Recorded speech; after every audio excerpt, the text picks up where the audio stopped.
नमस्कार दोस्तों, आज हम प्रकरण 2 रीति ग्रंथकार के कवियों के बारे में पढ़ेंगे। इससे पहली वीडियो में हमने रीति काल के सामान्य परिचय के बारे में पढ़ा था। आज हम इस वीडियो में रीति काल के कुछ मुख्य कवियों के बारे में पढ़ेंगे। नंबर 1, चिंतामणि त्रिपाठी। ये तिकवापुर जिला कानपुर के रहने वाले और 4 भाई थे। चिंतामणि, भूषण, मतीराम और जटाशंकर चारों कवि थे, जिनमें प्रथम 3 तो हिंदी साहित्य में बहुत यशस्वी हुए। इनके पिता का नाम रत्नाकर त्रिपाठी था। कुछ दिन से यह विवाद उठाया गया है कि भूषण न तो चिंतामणि और मतीराम के भाई थे, न शिवाजी के दरबार में थे। पर इतनी प्रसिद्ध बात का जब तक पर्याप्त विरुद्ध प्रमाण न मिले तब तक वह अस्वीकार नहीं की जा सकती। चिंतामणि का जन्म काल संवत 1666 के लगभग और कविता काल संवत 1700 के आसपास माना जाता है। इनका कविकल्पतरु नामक ग्रंथ संवत 1707 में लिखा था। इनके संबंध में शिवसिंह सरोज में लिखा है कि ये बहुत दिन तक नागपुर में सूर्यवंशी भोसला मकरंद शाह के यहाँ रहे और उन्हीं के नाम पर छंद विचार नामक पिंगल का बहुत भारी ग्रंथ बनाया और काव्य विवेक, कवि कल्पतरु, काव्य प्रकाश, रामायण, ये 5 ग्रंथ इनके बनाए हुए हमारे पुस्तकालय में मौजूद हैं। इनकी बनाई रामायण कवित और नाना अन्य छंदों में बहुत अपूर्व है। बाबू रुद्रशाही सोलंकी, शाहजहाँ बादशाह और जैनदी अहमद ने इनको बहुत दान दिए हैं। इन्होंने अपने ग्रंथ में कहीं कहीं नाम मणिमाल भी कहा है। चिंतामणि ने काव्य के सब अंगों पर ग्रंथ लिखे हैं। इनकी भाषा ललित और सानुप्रास होती है। अवध के पिछले कवियों की भाषा देखते हुए इनकी ब्रज भाषा विशुद्ध दिखाई पड़ती है। विषय वर्णन की प्रणाली भी मनोहर है। ये वास्तव में एक उत्कृष्ट कवि थे। रचना के कुछ नमूने बताए जाते हैं। ये ही उदारत है तिन्हें जय, परे मोह मोहोदी के जल फेरे, जय इनको फल ध्यान धरे मन, तैने परे कभू जम घेरे, राजे रमा रमनी उपधान, अभय वरदान रहे जन्म नेरे, है बल भार उदंड भरे, हरि के भुजदंड सहायक मेरे। अगला है, एक आजू में कुंदन बेली लखी, मणि मंदिर की रुचि वृंद भरे, अरविंद के पल्लव इंदु तहा, अरविंदन ते मकरंद झरे, उत बुंदन के मुक्तागन हवे, फल सुंदर भवे पर आनी परे, लखी यो दूती कंद आनंद कला, नंद नंद शिलाद्रव रूप धरे। अगला है, आखिन मुदीबे के मिस आनी, अचानक पीढ़ी उरोज लगावे, केहू केहू मुस्काए चिते, अंगराय अनुपम अंग दिखावे, नहा छुई छल सो छतियाँ, हंसी भो चढ़ाए आनंद बढ़ावे, जोवन के मद मत दिया, हित सो पाती को नित चित चुरावे। अगले हैं नंबर 2, बेनी। ये असनी के बंदीजन थे और संवत 1700 के आसपास विद्यमान थे। इनका कोई ग्रंथ नहीं मिलता, पर फुटकल कवित बहुत से सुने जाते हैं, जिनसे यह अनुमान होता है कि इन्होंने नक्षिक और षट ऋतु पर पुस्तकें लिखी होंगी। कविता इनकी साधारण अच्छी होती थी। भाषा चलती होने पर भी अनुप्रास युक्त होती थी। 2 उदाहरण बताए जाते हैं। चेहरे सिर पे छवि मोर पंखा, उनकी नथ के मुक्त का ठहरे, फेरे पीरो पट बेनी इते, उनकी चुनरी में झबा झहरे, रस रंग भिरे अभिरे है तमाल, 2 रस ख्याल चहे लहरे, नित ऐसे सन्हे सो राधिका, श्याम हमारे हिये में सदा बहिरे। अगले है, कवि बेनी नई उनी है घटा, मोरवा बन बोलत कूकनरी, चेहरे बिजुरी क्षितिमंडल छवे, लहरे मन मेन भभूकन री, पहिरो चुनरी चुनी को दुल्हई, संग लाल के झुलऊ झुकन री, ऋतु पावस यो ही बितावत हो, मरीहो फिरी बावरी हुकुन री। तीसरे नंबर पर महाराज जसवंत सिंह। ये मारवाड़ के प्रसिद्ध महाराज थे जो अपने समय के सबसे प्रतापी हिंदू नरेश थे और जिनका भय औरंगजेब के बराबर बना रहता था। इनका जन्म संवत 1683 में हुआ। वे शाहजहाँ के समय में ही कई लड़ाइयों पर जा चुके थे। महाराज गजसिंह के ये दूसरे पुत्र थे और उनकी मृत्यु के बाद संवत 1695 में गद्दी पर बैठे। इनके बड़े भाई अमर सिंह अपने उद्धट स्वभाव के कारण पिता द्वारा अधिकारच्युत कर दिए गए थे। महाराज जसवंत सिंह बड़े अच्छे साहित्य मम्रज्ञ और तत्व ज्ञान संपन्न पुरुष थे। उनके समय में राज्य भर में विद्या की बड़ी चर्चा रही और अच्छे अच्छे कवियों और विद्वानों का बराबर समागम होता रहा। महाराज ने स्वयं तो अनेक ग्रंथ लिखे ही, अनेक विद्वानों और कवियों से न जाने कितने ग्रंथ लिखवाए। औरंगजेब ने इन्हें कुछ दिनों के लिए गुजरात का सूबेदार बनाया था। वहाँ से शाही शाखा के साथ ये छत्रपति शिवाजी के विरुद्ध दक्षिण भेजे गए थे। कहते हैं कि चढ़ाई में शाही शाखा की जो दुर्गति हुई वह बहुत कुछ इन्हीं के इशारे से। अंत में ये अफ़गानों को सर करने के लिए काबुल भेजे गए, जहां संवत 1745 में इनका परलोकवास हुआ। ये हिंदी साहित्य के प्रधान आचार्यों में माने जाते हैं और इनका भाषाभूषण ग्रंथ अलंकारों पर एक बहुत ही प्रचलित पाठ्य ग्रंथ रहा। इस ग्रंथ को इन्होंने वास्तव में आचार्य के रूप में लिखा, कवि के रूप में नहीं। प्राक कथन में इस बात का उल्लेख हो चुका है कि रीतिकाल के भीतर जितने लक्षण ग्रंथ लिखने वाले हुए वे वास्तव में कवि थे और उन्होंने कविता करने के उद्देश्य से ही वे ग्रंथ लिखे थे, न कि विषय प्रतिपादन की दृष्टि से। पर महाराज जसवंत सिंह इस नियम के उपवाद थे। वे आचार्य की हैसियत से हिंदी साहित्य के क्षेत्र में आए, कवि की हैसियत से नहीं।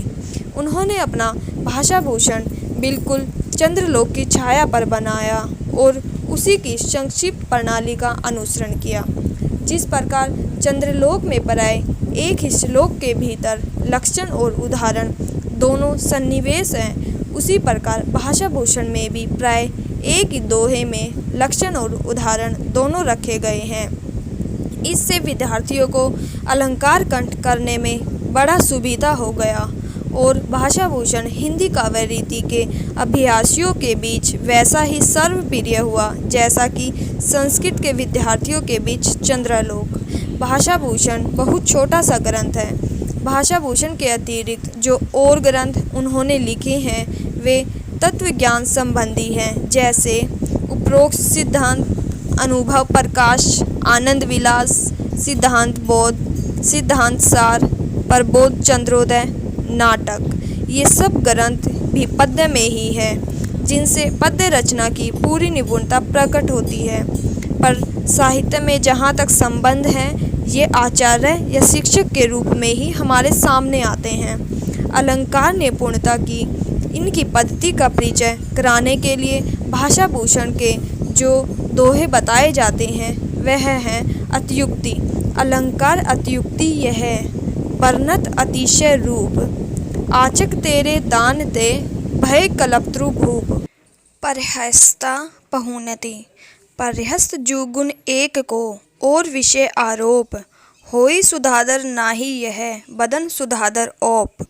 ये दोहे चंद्रलोक के इन श्लोकों के स्पष्ट छाया है। अतियुक्ति रद्र भूता तथ्य शौर्यो दार्यादिवर्णम, तवीयी दात्री राजेंद्र याचका कल्पा शाखनी, पर्यस्त पहुनति यत्र धर्म मात्र निषिधयते, नाय सुंधाशु की तही सुंधाशु पर्येसी मुखम। भाषाभूषण पर पीछे 3 टीकाएँ रची गई।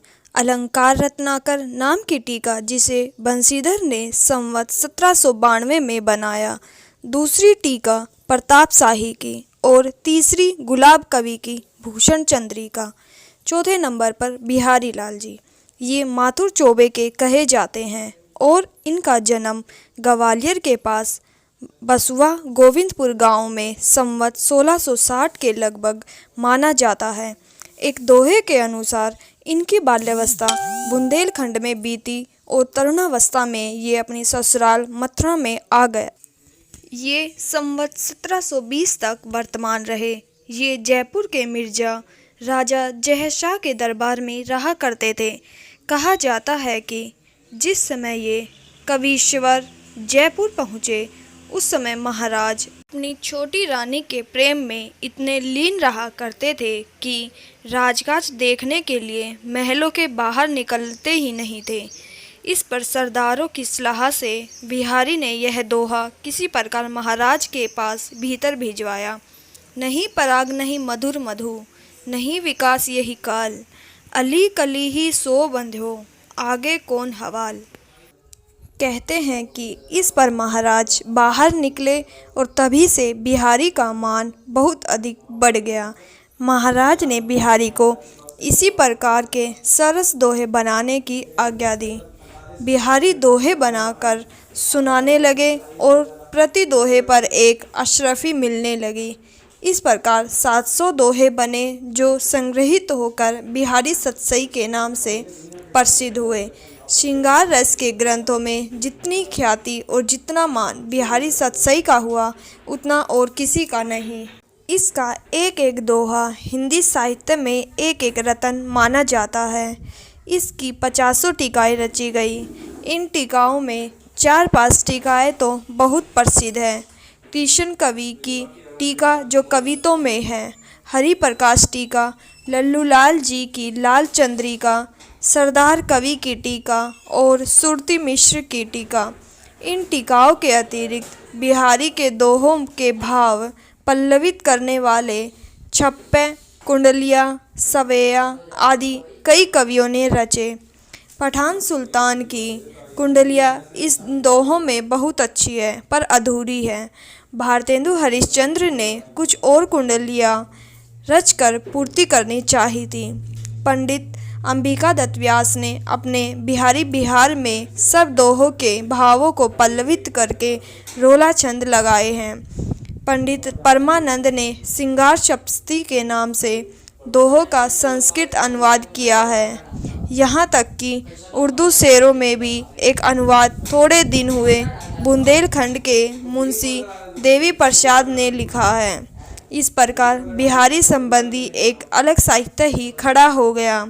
इतने से इस ग्रंथ की सर्वप्रियता का अनुमान हो सकता है।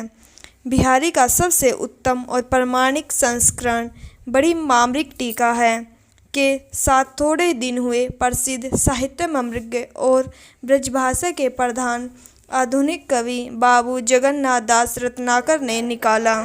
जितनी शर्म और जितनी सावधानी से यह संपादित हुआ, आज तक हिंदी का और कोई ग्रंथ नहीं हुआ। बिहारी ने इस सतसई के अतिरिक्त और कोई ग्रंथ नहीं लिखा। यही एक ग्रंथ इतनी बड़ी कीर्ति का आधार है। यह बात साहित्य क्षेत्र में इस तथ्य की घोषणा कर रहा है कि किसी कवि का यश उसकी रचनाओं के परिणाम के हिसाब से नहीं होता, गुण के हिसाब से होता है। मुक्तक कविता में जो गुण होना चाहिए वह बिहारी के दोहों में अपने चरम उत्कर्ष पर पहुंचा है, इसमें कोई संदेह नहीं। मुक्तक में प्रबंध के समान रस की धारा नहीं रहती, जिसमें कथा प्रसंग की परिस्थिति में अपने को भूला हुआ पाठक मगन हो जाता है और हृदय में एक स्थायी प्रभाव ग्रहण करता है। इसमें तो रस के ऐसे छींटे पड़ते हैं जिनसे हृदय कलिका थोड़ी देर के लिए खिल उठती है। यदि प्रबंध का वह एक विस्तृत वनस्थली है तो मुक्तक एक चुना हुआ गुलदस्ता। इसी से यह सभा समाजों के लिए अधिक उपयुक्त होता है। उसमें उत्तरोत्तर अनेक दृश्यों द्वारा संगठित पूर्ण जीवन या उसके किसी एक पूर्ण अंग का प्रदर्शन नहीं होती, बल्कि कोई एक रमणीय खंड दृश्य इस प्रकार सहसा सामने ला दिया जाता है कि पाठक या श्रोता कुछ क्षणों के लिए मंत्रमुग्ध सा हो जाता है। इसके लिए कवि को मनोरम वस्तुओं और व्यापारों का एक छोटा सा स्तवक कल्पित करके उन्हें अत्यंत संक्षिप्त और सशक्त भाषा में प्रदर्शित करना पड़ता है। अतः जिस कवि में कल्पना की समाहार शक्ति के साथ भाषा की समाहार शक्ति जितनी अधिक होगी, उतनी ही वह मुक्तक की रचना में सफल होगा। यह क्षमता बिहारी में पूर्ण रूप से वर्तमान थी।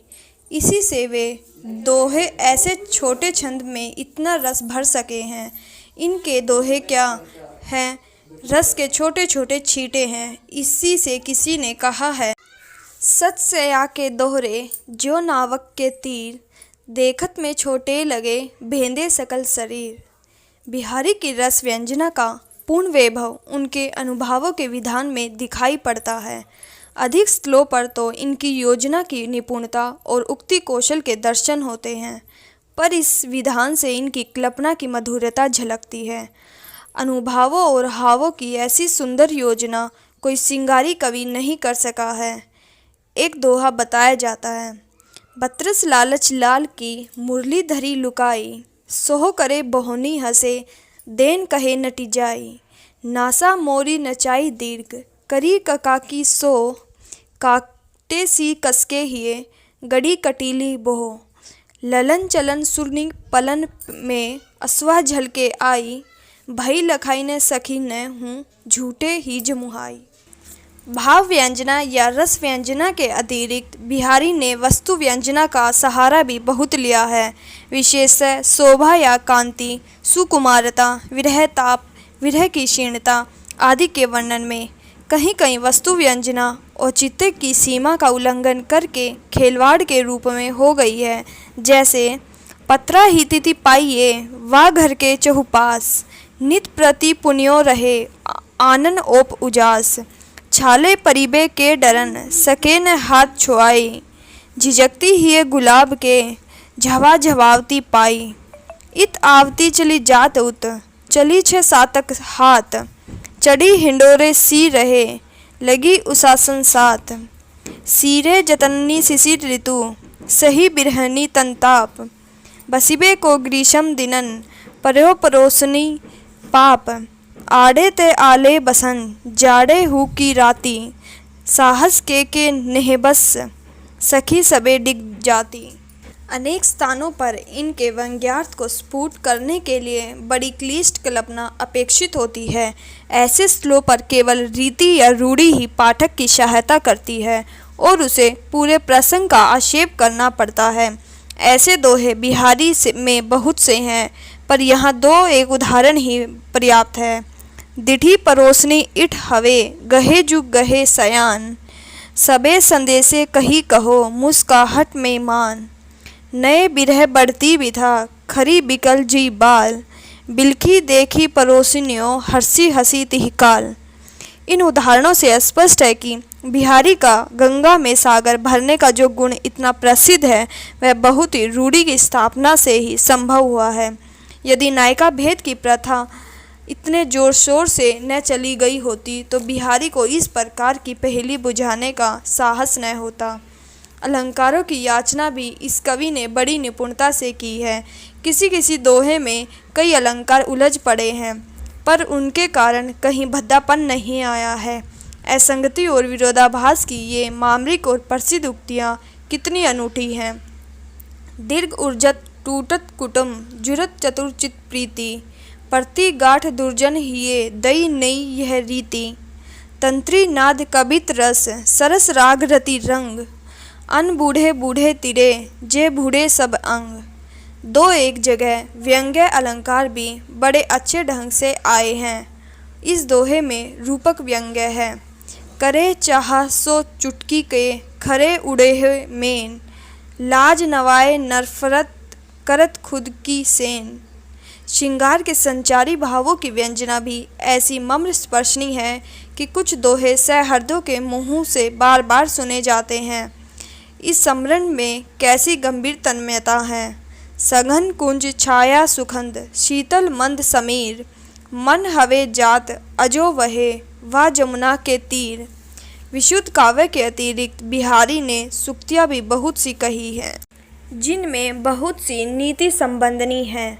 सूक्तियों में वर्णन वैचित्र्य या शब्द वैचित्र्य भी प्रधान रहता है, अतः उनमें से कुछ एक की ही गणना असल काव्य में हो सकती है। केवल शब्द वैचित्र्य के लिए बिहारी ने बहुत कम दोहे रचे हैं।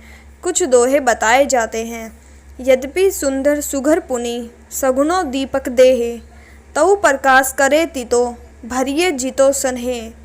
कनक कनकते सो गुनुई मादकता हदिकाए। वा खाए बोराए नर यह पाए बोराए। तो पर वारो उर्वशी सुनी राधिके सुजान।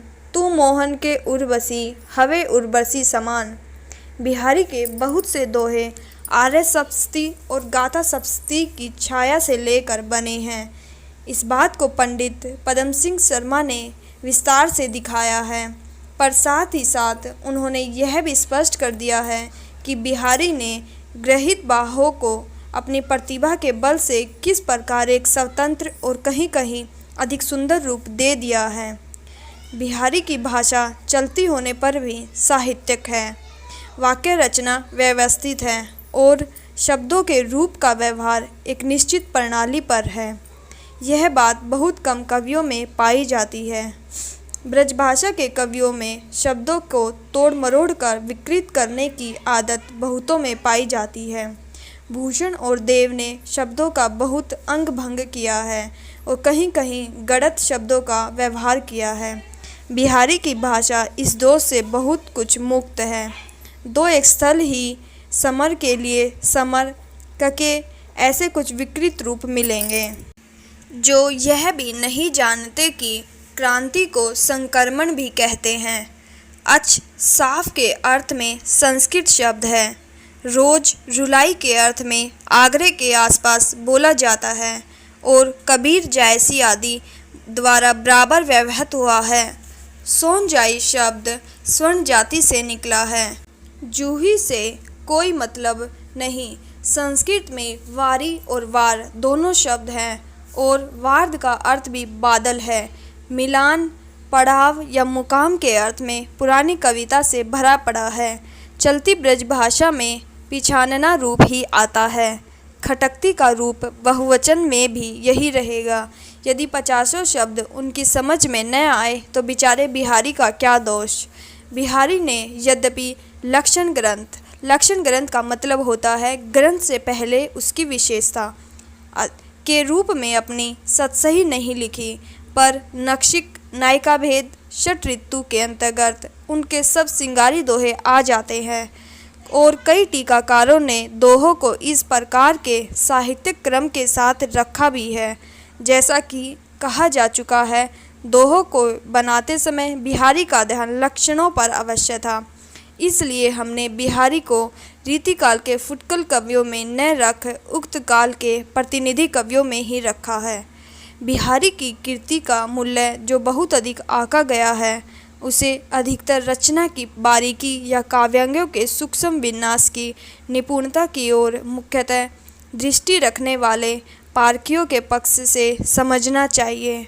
उनके पक्षों से समझना चाहिए जो किसी हाथी दांत के टुकड़ों पर महीन बेल बूटे देख घंटों वाह वाह किया करते हैं, पर जो हृदय के अंतस्थल पर मामरिक प्रभाव चाहते हैं, किसी भाव की स्वच्छ निर्मल धारा में कुछ देर अपना मन मगन रखना चाहते हैं, उनका संतोष बिहारी से नहीं हो सकता।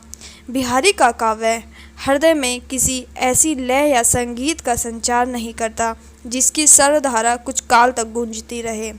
यदि घुले हुए भावों का अभ्यंतर प्रवाह बिहारी में होता तो वे एक एक दोहे पर ही संतोष न करते। मामरिक प्रभाव का विकार करे तो देव और पद्माकर के कवित सवैयों का सा गूंजने वाला प्रभाव बिहारी के दोहों पर नहीं पड़ता। दूसरी बात यह है कि भावों का बहुत उत्कृष्ट और उदात्त स्वरूप बिहारी में नहीं मिलता। कविता उनकी श्रृंगारी है, पर प्रेम की उच्च भूमि पर नहीं पहुंचती, नीचे ही रह जाती है। 5वें नंबर पर है मंडन। ये जैतपुर बुंदेलखंड के रहने वाले थे और संवत 1716 में राजा मंगल सिंह के दरबार में वर्तमान थे। इनके फुटकल कवित सवेये बहुत सुने जाते हैं, पर कोई ग्रंथ अब तक प्रकाशित नहीं हुआ।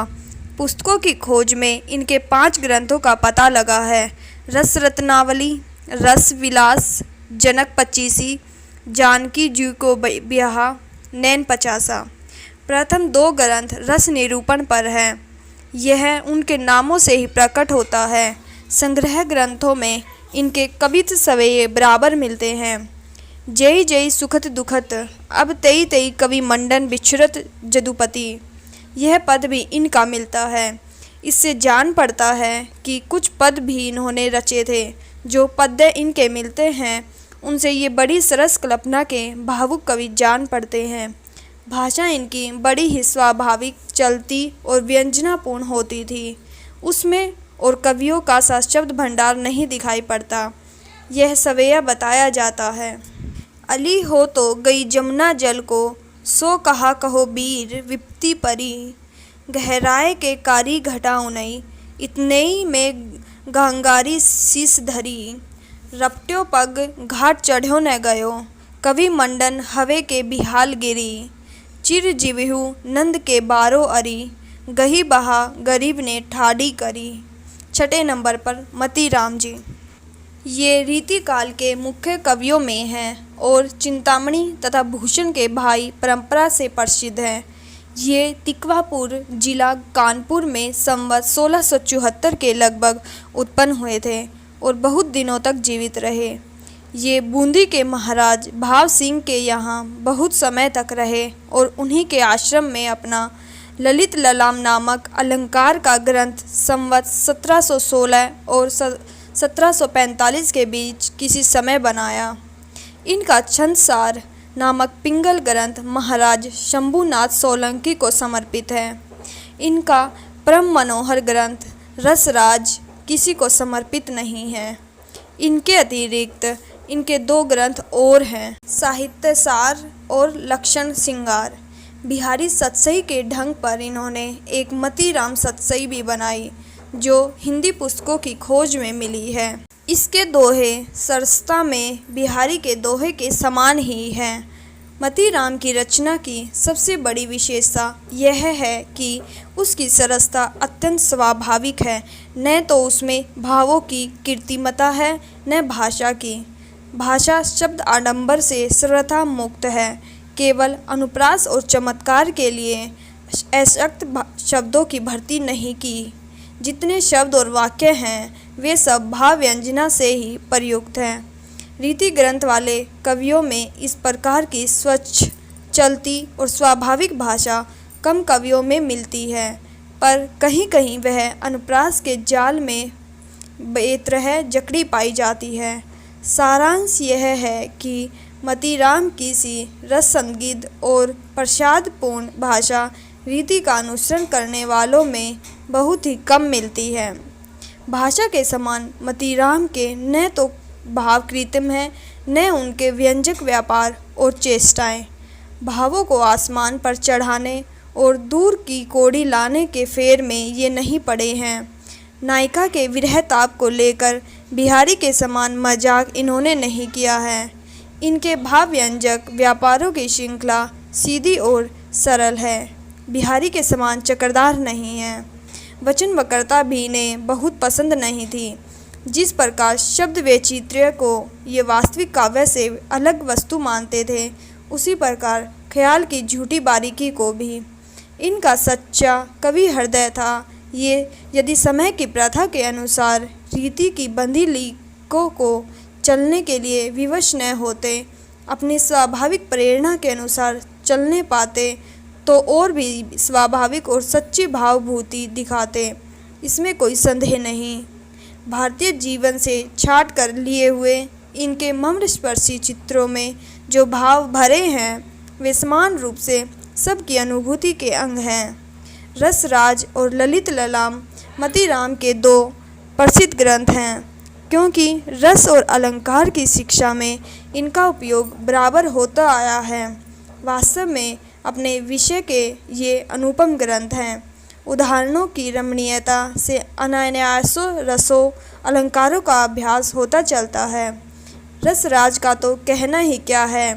ललित ललाम में भी अलंकारों के उदाहरण बहुत सरस और स्पष्ट हैं। इसकी सरसता और स्पष्टता के कारण ये दोनों ग्रंथ इतने सर्वप्रिय रहे हैं।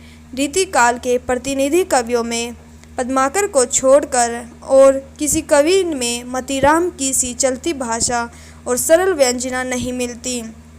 बिहारी की प्रसिद्धि का कारण बहुत कुछ वाग्वेदंग हैं। दूसरी बात यह है कि उन्होंने दोहे कहे हैं, इससे उनमें नाच सौंदर्य नहीं आ सका जो कवि सवेय की लय के द्वारा संगठित होता है।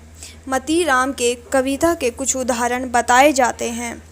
कुंदन को रंग फीके लगे, झलके अति अंगनी चारु गोराई। आखिन में अलसानी, चितौन में मंजू, विलासन की सरसाई।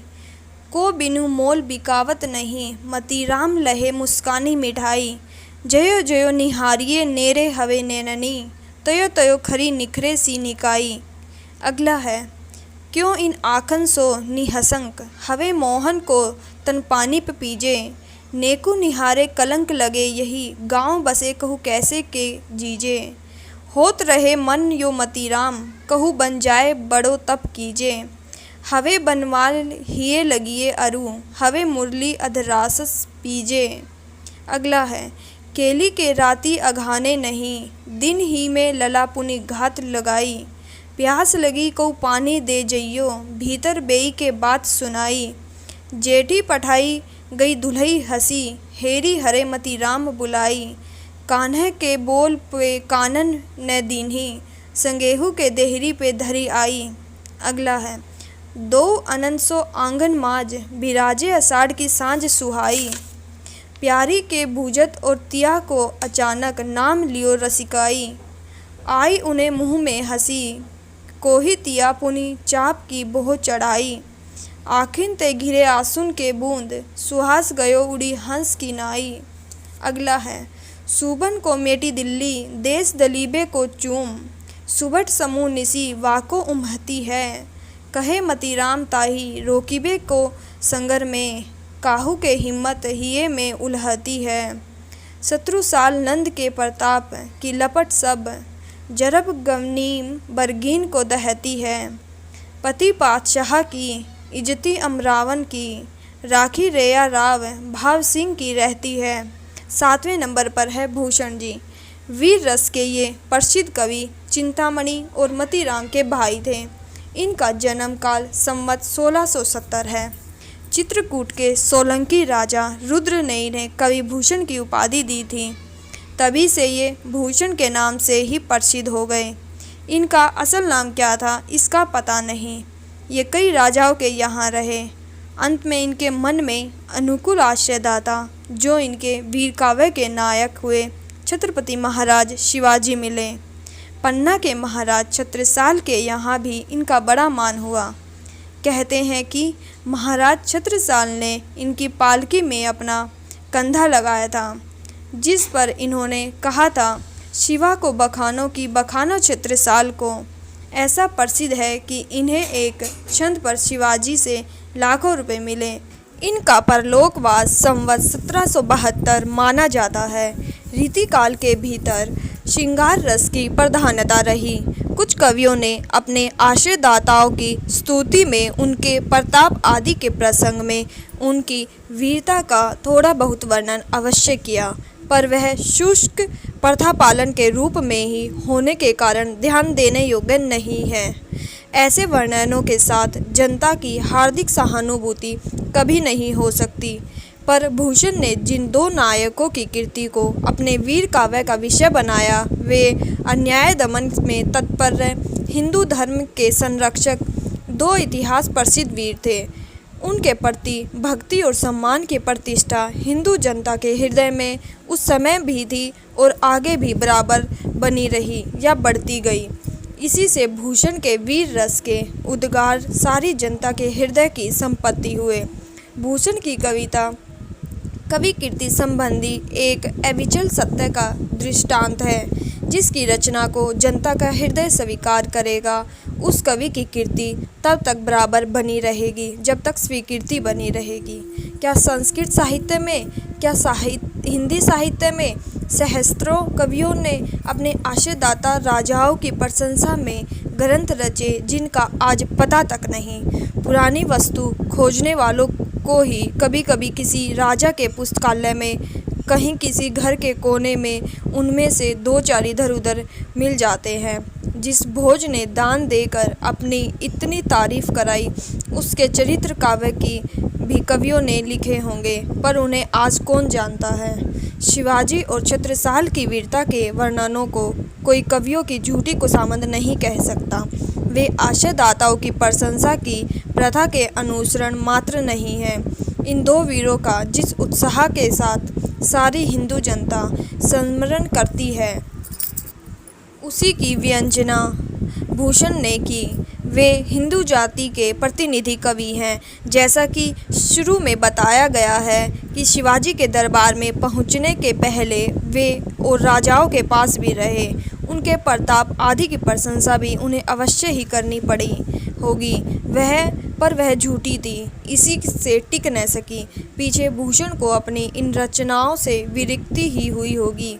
इनके शिवराज भूषण, शिवाबावनी और छत्रसाल दशक ये ग्रंथ ही मिलते हैं। इनके अतिरिक्त 3 ग्रंथ और कहे जाते हैं: भूषण उल्लास, दूषण उल्लास, भूषण हजारा।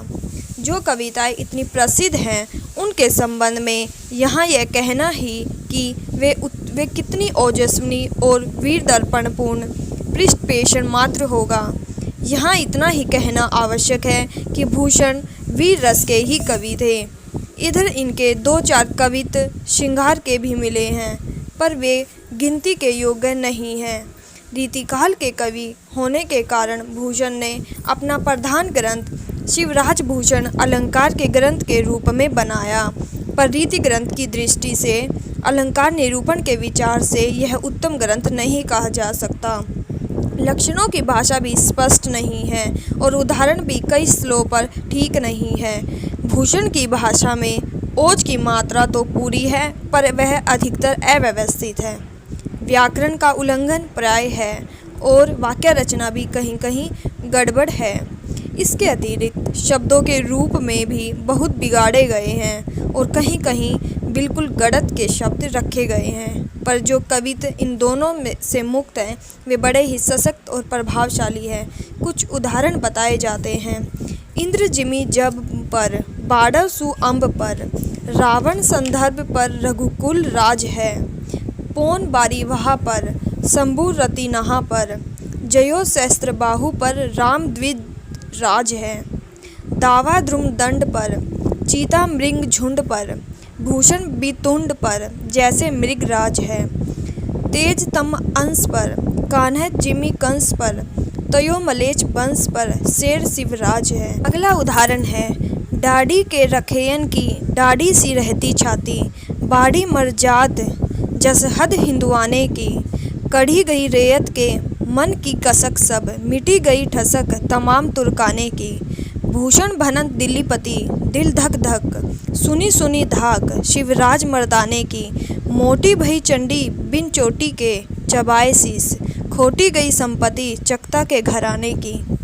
सबन अगला उदाहरण है: सबन के ऊपर ही ठाडो रहीबो के जोग, ताही खरो कियो जाए जारन के नीरे, जानी गेर मिसिल गुसीले गुसाधारी उर, किन्हो न सलाम न बचन बोले सीरे, भूषण भनंत महावीर बलकन लाग्यो, सारी पातशाही के उड़ाए गए जीरे, तमकते लाल मुख सिवा को निरखी भयो, सया मुख नौरंग सिपाही मुख पीरे।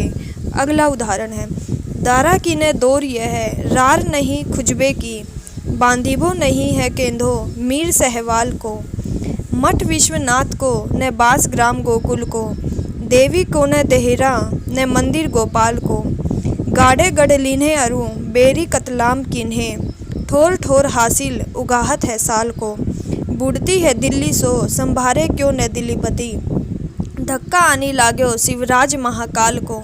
अगला उदाहरण है: चकित चकता चौकी चौकी उठ बार बार, दिल्ली दहसती चिते चाही करशती है, बिलखी बदन बिलखत विजयपुरपति, फिरत फिरंगनी की नारी फिरकती है, थर थर कापत कुतुब शाही गोलकुंडा, हहरी हबस भूप भीड़ भरकती है, राजा शिवराज के नगारन की धाक सुनी, केते बादशाहन की छाती थरकती है।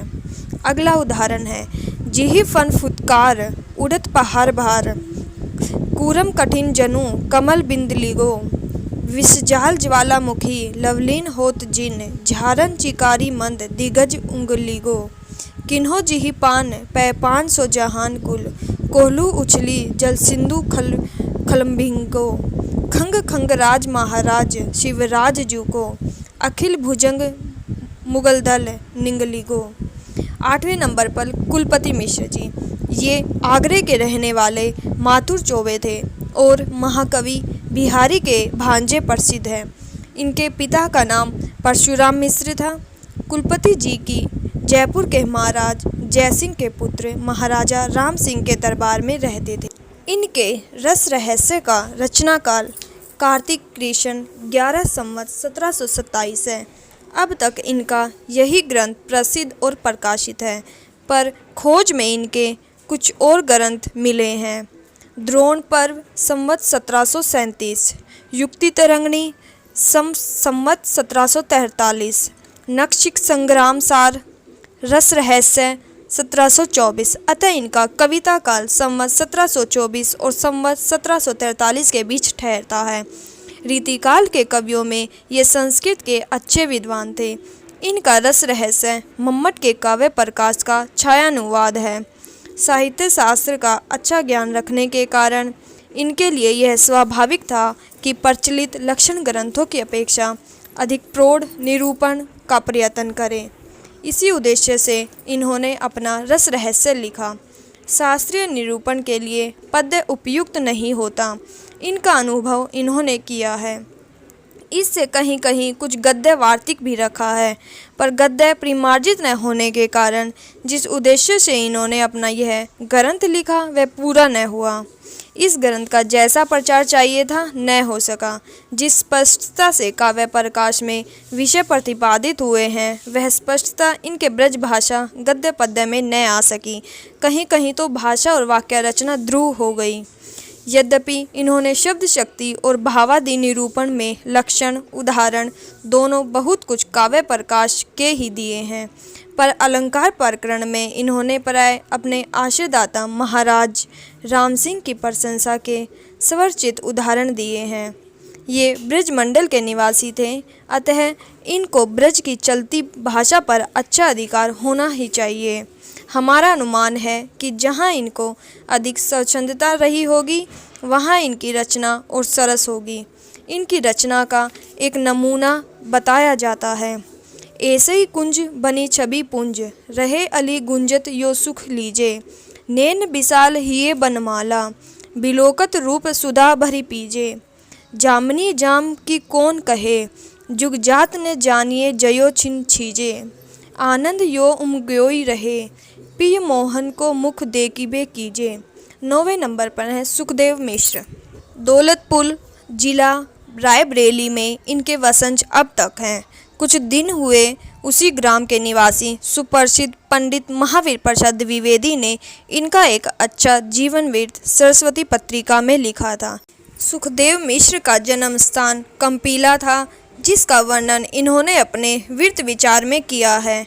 इनका कविता काल संवत 1720 से 1760 तक माना जा सकता है। इनके 7 ग्रंथों का पता अब तक है। वृत्त विचार संवत 1728, छंद विचार फाजिल अली प्रकाश, रसार्णव, श्रृंगार लता, अध्यात्म प्रकाश संवत 1755, दशरथ राय।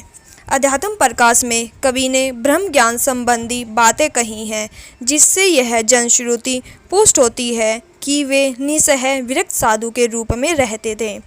काशी के विद्याधन करके लौटने पर असोथर जिला फतेहपुर के राजा भगवत राय खींची और डोडिया खेरे के राव मर्दन सिंह के यहाँ रहे। कुछ दिन तक ये औरंगजेब के मंत्री फाजिल अली शाह के यहाँ भी रहे। अंत में मुरार मऊ के राजा देवी सिंह के यहाँ गए, जिनके बहुत आग्रह पर ये सुकुटुम्ब दौलतपुर में जा बसे। राजा राज सिंह गौड़ ने इन्हें कविराज की उपाधि दी थी। वास्तव में ये बहुत प्रौढ़ कवि थे और आचार्यत्व भी इनमें पूरा था। छंदशास्त्र पर इनका सा विशद निरूपण और किसी कवि ने नहीं किया। ये जैसे पंडित थे वैसे ही काव्य कला में भी निपुण थे। फाजिल अली प्रकाश और रसार्णव दोनों में श्रृंगार रस के उदाहरण बहुत ही सुंदर हैं। 2 नमूने दिए जाते हैं। ननंद निनारी सासू माय के सिधारी, अहे रेन अधिहारी भरी सूजत न करू है, पीतम को गोन कविराज न सोहत मौन। दारुण बहुत पौन लाग्यो मेघ झरू है। संग ना सहेली बेस नवल अकेली। तन पूरी तलबेली महा लाग्यो मेन सरू है। भई अधी रात मेरो जीरा डरात। जागू जागू रे बटोही जहाँ चोरन को डर है। दूसरा है, जोहे जहाँ मंगू नंद कुमार, तहाँ चली चंदमुखी सुकुमार है। मोतिन ही को कियो गहनो सब, फूली रही जनु कुंद की डार है। भीतर ही जो लखी सो लखी अब बाहरी, जाहिर होती न दार है। जोने सी जोहने गई मिली यो, मिली जाती जयो दूध में दूध की धार है। 10वें नंबर पर कालिदास त्रिवेदी जी। ये अंतर्वेद के रहने वाले कान्याकुब्ज ब्राह्मण थे। इनका विशेष वृत्त ज्ञात नहीं है। जान पड़ता है कि संवत 1745 में गोलकुंडे की चढ़ाई में ये औरंगजेब की सेना में किसी राजा के साथ गए थे। इस लड़ाई का औरंगजेब की प्रशंसा से युक्त वर्णन इन्होंने इस प्रकार किया है। गढ़न गढ़ी से गढ़ी, महल मड़ी से मड़ी, बीजापुर ओप्यो दलमली सुघराई में। कालिदास कोप्यो वीर ओलिया अलमगिरी, तीर तरवारी गही पुहुमी पराई में। बूंद ते निकसी महिमंडल घमंड मची, लोहू की लहरी हिमगिरी की तराई में। गाड़ी के सुनसुंडा आई किनी बादशाह ताते, ढकरी चमुंडा गोलकुंडा की लहराई में। कालिदास का जबू नरेश जोगजीत सिंह के यहाँ भी रहना पाया जाता है, जिनके लिए संवत 1749 में इन्होंने वरवधु विनोद बनाया। यह नायिका भेद और नक्शिक की पुस्तक है। 32 कवितों की इनकी एक छोटी सी पुस्तक जजीरा बंद भी है। राधा माधव बुद्ध मिलन विनोद नामक का एक कोई और ग्रंथ इनका खोज में मिला है। इन रचनाओं के अतिरिक्त इनका बड़ा ग्रंथ संग्रह कालिदास हजारा बहुत दिनों से प्रसिद्ध चला आता है। इस संग्रह के संबंध में शिव सिंह सरोज में लिखा है कि इसमें संवत 1481 से लेकर संवत 1776 तक के 212 कवियों के 1000 पद्य संग्रहित हैं। कवियों के काल आदि के निर्णय में यह ग्रंथ बड़ा ही उपयोगी है। इनके पुत्र का नाम कविंद्र और पौत्र दुल्हे भी बड़े अच्छे कवि हुए। ये एक अभ्यस्त और निपुण कवि थे। इनके फुटकल कविता इधर उधर बहुत सुने जाते हैं, जिनसे इनकी सहृदयता का अच्छा परिचय मिलता है। 2 कवित बताए जाते हैं। चुमो ककरंज मंजू अमल अनूप तेरो, रूप के निधान कान है मो तन निहारी दे। कालिदास कहे मेरे पस हरे हेरी हेरी, माथे धरी मुकुट लकुट कर डारी दे। कुंवर कन्हैया मुखचंद को जुन्हैया चारू, लोचन चकोरन की प्यासन निवारी दे। मेरे कर मेहंदी लगी है नंद लाल प्यारे, लट उर्जी है नकबेसर संभारी दे। अगला है, हाथ हसी दिनों भीती अंतर परसी प्यारी, देखत ही चकी मखी कान्हर परबीन की। निक्सो झरोखे मांझ बिक्सो कमल सम, ललित अंगूठी तामे चमक चुन्नीन की। कालिदास तेसी लाल मेहंदी के बुंदन की, चारू नक चंद की लाल अंगुरिन की। कैसी छवि छजती है छाप है छलान की सू, कंकन चूरीन की जड़ाऊ पहुँचेन की। इस पुस्तक में रीतिकाल के 10 कवियों के बारे में वर्णन पूरा होता है। अगली वीडियो में हम रीतिकाल के 10 और कवियों के बारे में पढ़ेंगे।